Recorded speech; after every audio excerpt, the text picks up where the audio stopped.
was not the first military weapon that inspired many countries to create variations of a particular design.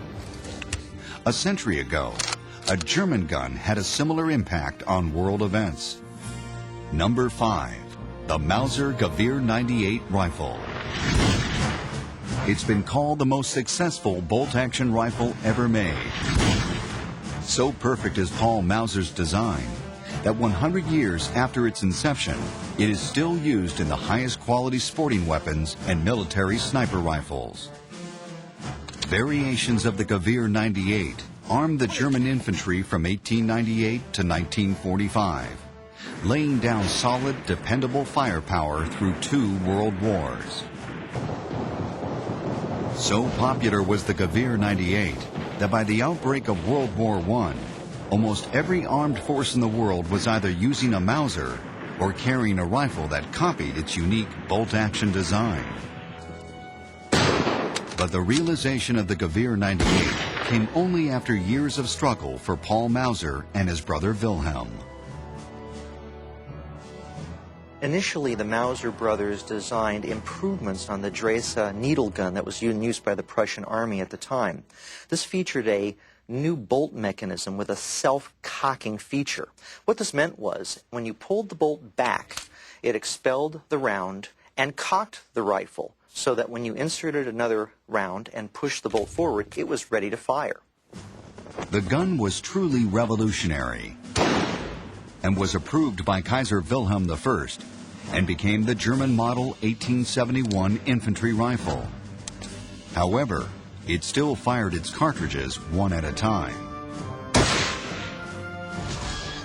In 1877, at the Battle of Plevnia, the Turks surprisingly defeated a Russian army carrying single-shot rifles. A new American rifle was said to be the deciding factor.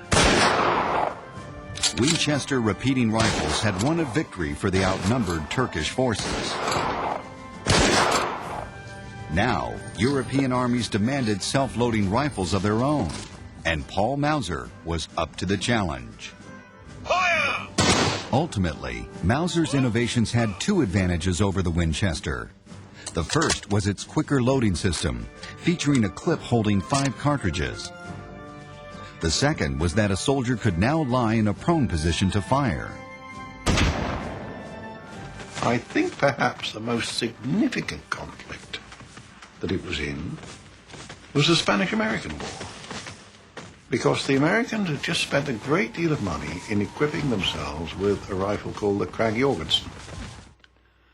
And then they were confronted by the Spaniards firing Mausers, and they suddenly realized that the Krag-Jorgensen wasn't such a good rifle after all.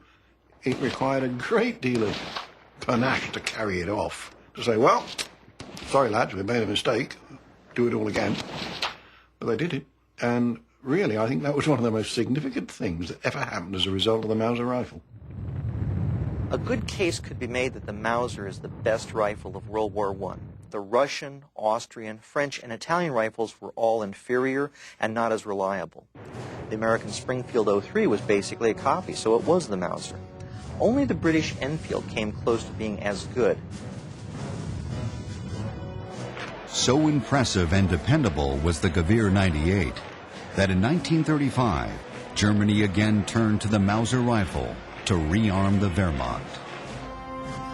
Even in an era when automatic weapons were commonplace, it was Paul Mauser's 19th century design that became standard issue for the feared stormtroopers throughout the Second World War. Only when the Nazis were finally defeated was the 47-year-old Mauser rifle taken out of service by the German army.